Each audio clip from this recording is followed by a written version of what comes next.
Hi friends. Nirmala Sitharaman 9வது முறையாக நாடாளுமன்றத்தில் மத்திய பட்ஜெட்டை தாக்கல் செய்து புதிய வரலாறு படைக்க போகிறாங்க. நாடு சுதந்திரம் அடைந்த பிறகு மத்திய பட்ஜெட்டை முதல்ல தாக்கல் செய்தவர் ஆர்.கே. சண்முகம் செட்டி என்ற தமிழர் தான். அவரை தொடர்ந்து T. Krishnamachari, C. Subramaniam, R. Venkataraman, P. Chidambaram என்று தமிழகத்தைச் சேர்ந்தவர்கள் பட்டியலில் நிர்மலா சீதாராமன் 9வது முறையாக நிதி மந்திரி என்ற முறையில் நாடாளுமன்றத்தில் மத்திய பட்ஜெட்டை தாக்கல் செய்து புதிய வரலாறு படைக்க போகிறாங்க. ப. சிதம்பரமும் 9 முறை பட்ஜெட்டை தாக்கல் செய்திருக்கிறார் என்றாலும் அவர் நிர்மலா சீதாராமனை போல தொடர்ந்து அடுத்தடுத்த ஆண்டுகளில் 9வது முறை பட்ஜெட்டை தாக்கல் செய்ததில்லை. 2017ஆம் ஆண்டு முதல் ஆண்டுதோறும் மத்திய பட்ஜெட் பிப்ரவரி மாதம் 1ஆம் தேதி தாக்கல் செய்யும் மரபு தொடங்குச்சு. அதன்படி இந்த ஆண்டு 1ஆம் தேதி ஞாயிற்றுக்கிழமையில் வர்றது என்றாலும் மத்திய அரசு பட்ஜெட் தாக்கல் செய்ய உள்ளது.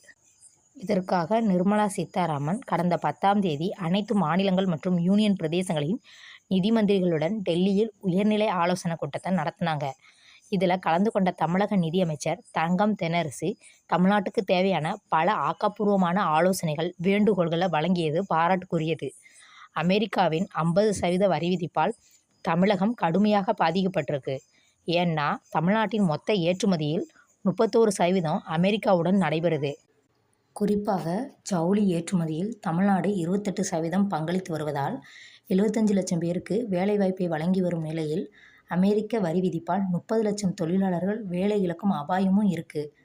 பல குறு சிறு நடுத்தர நிறுவனங்கள் மூடப்படும் அச்சுறுத்தல் உள்ளதால் வரி சலுகை போன்ற அம்சங்கள் அடங்கிய பிரத்யேக ஆதரவு தொகுப்பை மத்திய அரசாங்கம் அறிவிக்க வேண்டும்.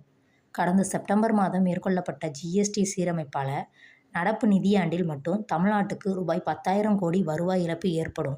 எனவே மாநில அரசுகளின் இழப்பீடுகளை குறைக்கிற வகையில் இழப்பீட்டு முறையை மத்திய அரசாங்கம் அறிவிக்க வேண்டும். அதோடு மாநிலங்கள் உரிய பங்கினை பெற மேல் வரிகள் மற்றும் கூடுதல் கட்டணங்களை அடிப்படை வரி விகிதங்களோடு இணைக்கணும். 125 நாள் வேலை என்ற மத்திய அரசின் புதிய ஊரக வேலை சட்டத்தால் தமிழக அரசுக்கு ரூபாய் 5,000 கோடி கூடுதல் நிதி சுமை ஏற்படுது. எனவே இந்த செலவு பங்கீட்டு விகிதத்தை மறுபரிசீலனை செய்ய வேண்டும். ஜல்ஜீவன் திட்டத்துக்கு ரூபாய் 3,122 கோடி, ஒருங்கிணைந்த கல்வி திட்டத்துக்கு ரூபாய் 3,548 கோடி உள்பட பல்வேறு திட்டங்களுக்கான நிதியை மத்திய அரசு விடுவிக்க வேண்டும்.